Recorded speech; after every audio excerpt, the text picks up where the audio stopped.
friends, we continue the chapter. Today we study the rational numbers of exercise of 1.4 exercise. First chapter का real number का ही आपकी 1.4 exercise करा रही हूँ मैं. Rational number. Firstly, I will explain you rational number. Rational numbers you had already studied in 9th standard. But again I repeat it, the number which can be expressed in the form of P by Q.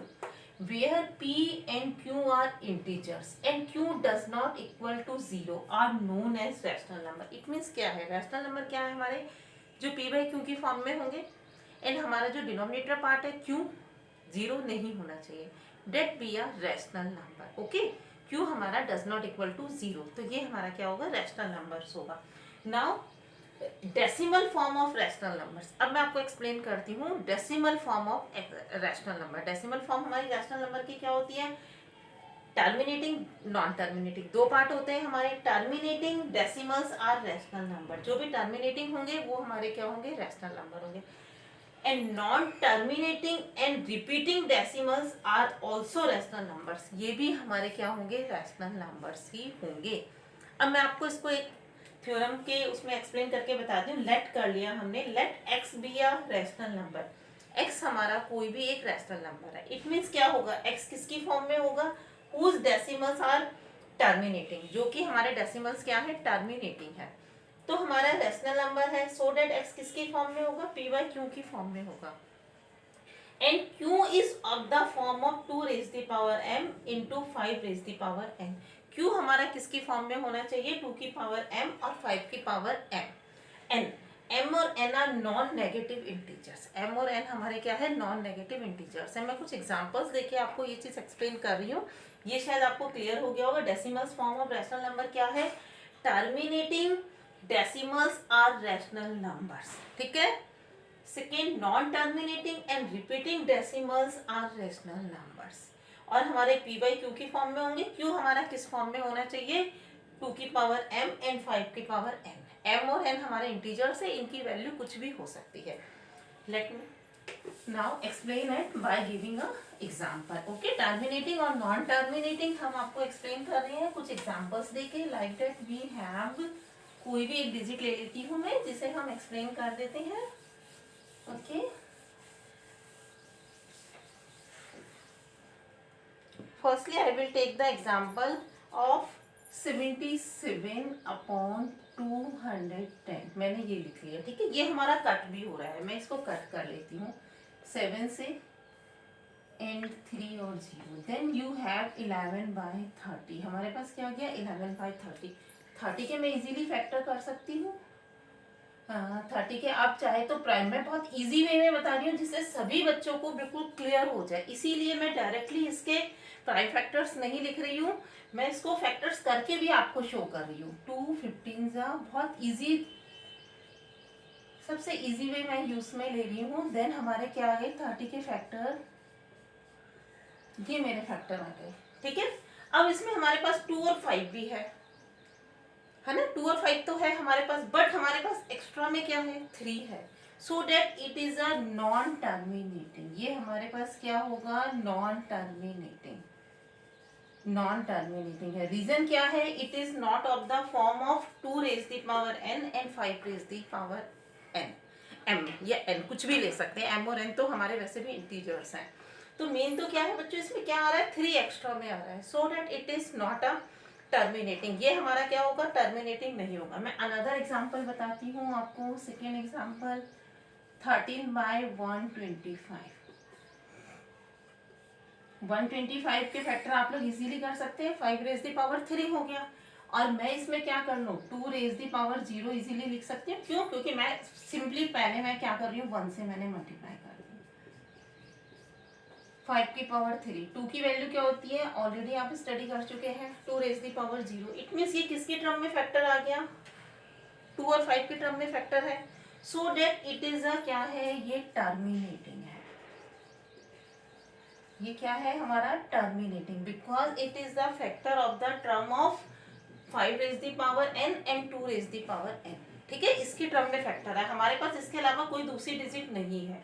तो ये हमारा क्या हो गया, terminating हो गया. ठीक है, इस टाइप के बहुत सारे क्वेश्चंस है, हम लोग बहुत इजीली सॉल्व कर सकते हैं बच्चों. लाइक दैट अगर आपको फैक्टर्स गिवन है, 11 अपॉन 2 रेज द पावर 3 और 3 raise the power 1।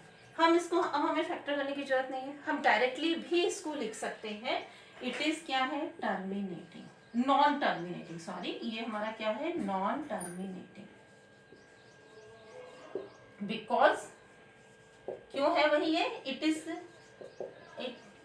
Not the form of 2 raise the power n and 5 raise the power m कर लो इसको, ये n कर लो, ठीक है। ये हमारे इसके टर्म में फैक्टर नहीं है, सो डेट ये हमारा क्या हो गया, नॉन टर्मिनेटिंग हो गया। बिकॉज इसमें क्या है, 3 है, एक एक्स्ट्रा टर्म आ गई, 7 आ जाए, कुछ भी आ जाए, ऑनली जस्ट 2 और 3 की जो टर्म में हमारे क्वेश्चंस होंगे वही हमारे क्या होंगे, टर्मिनेटिंग होंगे, ठीक है। Is that clear? मेरे ख्याल से ये आपका टॉपिक क्लियर हो गया होगा। अब मैं आपको इसी में दूसरी चीज बताती हूँ कि एक तो हमें ये बताना है कि एक उसको देखकर, रैशनल नंबर को देखकर हमें ये बताना है ये टर्मिनेटिंग है या नॉन टर्मिनेटिंग है। दूसरा हमें उसमें ये भी बताना है कि आफ्टर हाउ मेनी, अगर ये टर्मिनेटिंग है then after how many decimals क्या होगा, ये टर्मिनेटिंग होगा, ठीक है। इसके लिए मैंने क्या किया, मैंने एक आपका एग्जांपल ले लिया 69 अपॉन 60, ठीक है। ये मैंने 4th एग्जांपल लिया, कट हो रहा है 3 2s, then you have 23 upon 20, okay. 20 के फैक्टर कर लीजिए बहुत इजीली, वही प्राइम फैक्टर, देखिए आपको सबको आते हैं, आप सब 10th स्टैंडर्ड में है, आपको बहुत अच्छी तरह से आता है, ये इजीली कर सकते हैं। देन 2 की पावर 2 और 5 की पावर n। अब ये हमारा किसके टर्म में फैक्टर है, ये हमारा फैक्टर है 2 और 5 के टर्म में। सो डेट ये हमारा क्या होगा, इट इज द फैक्टर, आप सिंपल एक लैंग्वेज में लिख सकते हैं, it is the factor of the term of 2, it is the factor of the form of 2 raise the power n and 5 raise the power n, so that it is a terminating. ये terminating हो गया, ठीक है, ये terminating हो गया। अब मुझे बताना है आफ्टर हाउ मेनी डेसिमल्स, कि कितने डेसिमल्स, कितनी डिजिट के बाद इसमें डेसिमल्स हम पुट करेंगे, और हम डेसिमल्स कैसे पुट करेंगे। फर्स्टली तो मैं बता दी हूँ कितनी डिजिट के बाद डेसिमल्स होगा। ये मैं इसको कंपेयर कर रही हूँ 2 की पावर m एंड 5 की पावर n। अब इसमें बताइए m की वैल्यू क्या है, 2 है, और n की वैल्यू क्या है, 1 है। तो हाईएस्ट पावर क्या है हमारे इसकी, हाईएस्ट डिग्री, हाईएस्ट पावर हमारे पास आ गई 2। सो हमारा डेसिमल्स कितने डिजिट के बाद आएगा, हमारा डेसिमल्स आएगा 2 डिजिट के बाद, ठीक है। अब हम इसको प्रूफ करते हैं, हमारा डेसिमल्स कितने डिजिट के बाद आएगा, 2 डिजिट के बाद। अब आप देखिए हम इसे कैसे करते हैं, 23 अपॉन